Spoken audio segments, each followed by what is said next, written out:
Hey guys, my name is Maysam and in this video we are going to have a quick look at course contents. But first, let me tell you, you do not need to have any prior experience or knowledge of any kind to take this course. Since it's a huge course, I divided it into two phases. At phase 1, we are going to learn every fundamental skill that an Android developer needs. And by the end of it, we are able to build any application that we want. The first session is the introduction, which is this video and the setting up process.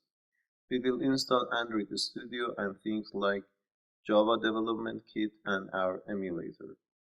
We probably change some of Android Studio's preferences to make it nicer and easier to use. Right after that, we will make our first application. Yes, you heard me right.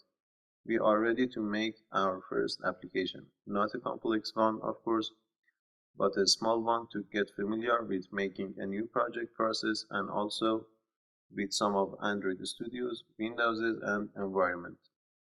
You probably know that most of Android applications are being made with Java. Not all of them, there are some other options, but for now we are going to learn Java.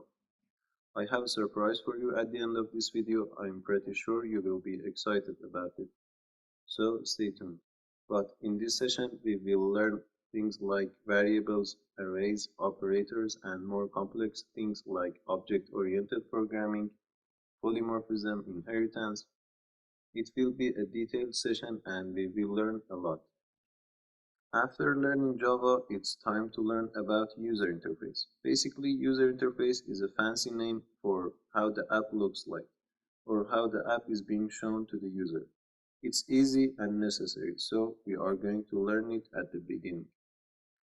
Now that we know Java and user interface, we are ready to make our first major project. So let's practice everything we have learned so far. In the next session, we are going to learn testing Android applications. In making new apps, you are going to make a lot of mistakes and we are going to learn how to find and deal with those mistakes at the shortest time. Also, we are going to learn a bit about the environment we are working with, knowing some shortcuts and some tricks to work faster and more efficient with Android Studio. That's a little fancy name, but basically, activities are one of the most important components of every Android application.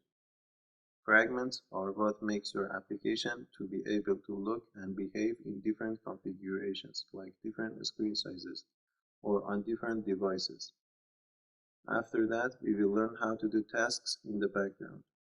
Generally, you can't and shouldn't do heavy stuff like downloading a video or converting a file in the main thread that user is seeing, because it will block the user and will make a bad user experience and can even cause crashes. We don't want that in our application, so we are going to learn how to do our tasks in the background. Don't be scared of the term thread data used, it will be clear in Java session.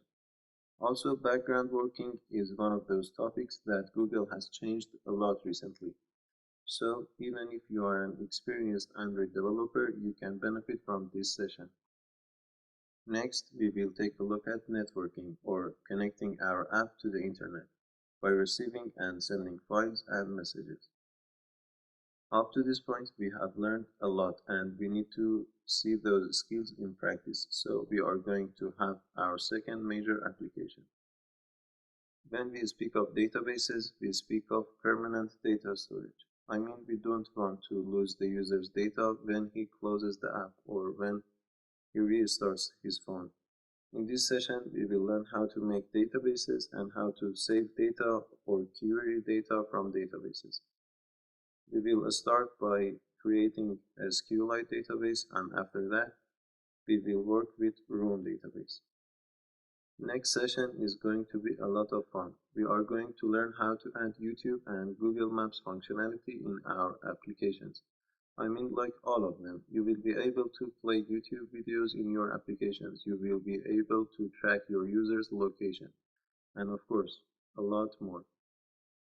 To be honest, this was the topic that I was afraid during my learnings. It can be hard and it scares most of the developers, even professionals. But we are not going to fear of our fears, we are going to face them. By learning content providers, you will be able to access other applications' data like messages and contacts. You will be able to share your application's information or data with other applications. You will be able to build widgets for your application, and of course, a lot more. We are going to spend quite amount of time and learn all of those mentioned. We have added many more skills into our Android toolbox, so we need to see them in action and practice them once again.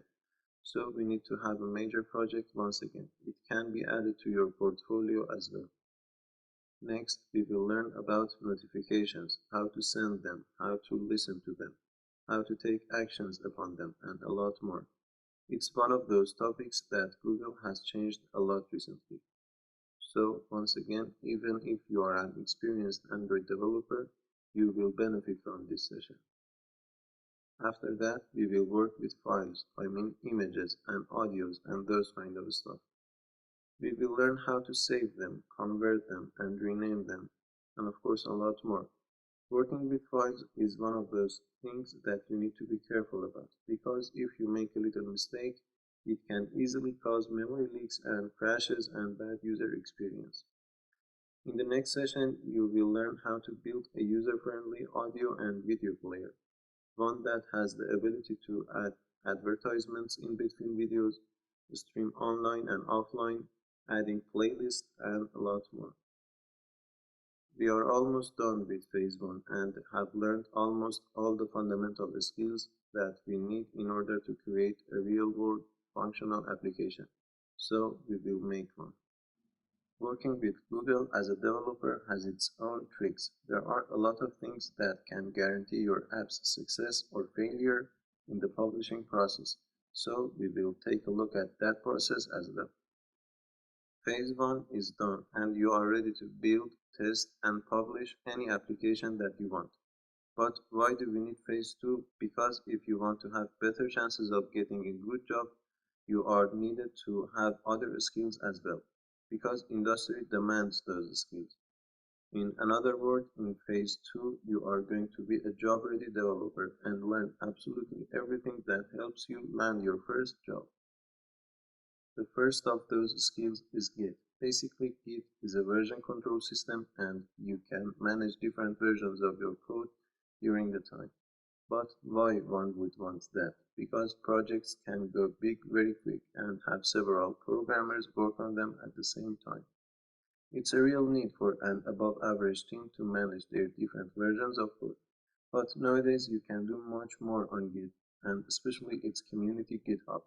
Things like sharing codes, contribute in open source community, fixing other people's projects and gain reputation by that, and a lot more. So everyone in the industry needs you to know Git if you are applying for their job offers. Next, we will take a look at some useful libraries. Basically, a library is some piece of code that somebody else has written, and you can use it in your project. There are plenty of useful libraries out there, and we are going to take advantage of a few of them like Retrofit and OAuth to easily make our apps more efficient and secure. PHP is a programming language that is being used to write web server applications. What that means is that you will be able to connect to your web server and database on the cloud. Means that you can process and store data in the server side and not in the user side. This session is really rare and you won't find that much PHP and Android tutorials together. Those are two different languages that need to talk to each other. That's not easy, but we are going to cover that. Firebase is a platform supported by Google that gives developers some very useful and easy to use capabilities. Things like analyze reports, when your application had crashes, how users spent their time in your application. Things like authentication, I mean those sign up, login, and log out processes. Those has been very easy with Firebase. Also things like sending notifications, web server, cloud database. Most of its utilities are free at first and you will only get billed when your application goes really big. Knowing Firebase will make your chances of getting a good job really higher. There will be always someone who will review your code, right now or 1 year later.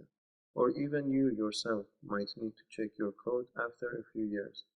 So it's better practice to follow some general rules that developers have among them, and write code in a specific style. To be brutally honest with you, no one will respect you if your code won't have a solid architecture. We will learn about the MVVM architecture, also known as Model View View Model. In the next session, we will take a look at some hardware and sensors. There are too many of them and we won't be able to cover all of them, but we will cover things like Bluetooth and NFC. You will find this part really enjoyable.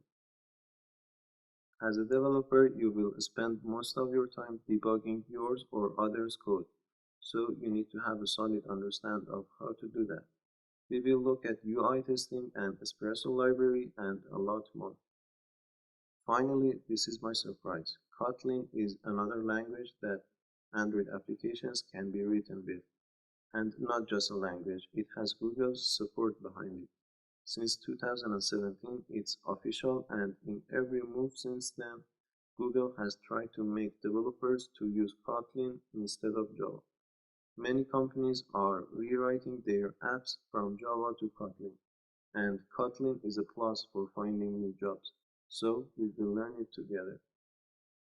Our course is done, and we are going to have a final project as our course result. We will spend twice as other projects on this one, and it will contain all that we have learned up until this point. It seems like a long journey, but everyone should take it. No one can teach you Android development in just 10 hours. You need to learn a lot and you need to practice a lot. That's what we are going to do in this course. So stay tuned for the next video on setting up our environment. Thanks for watching and see you in the next video.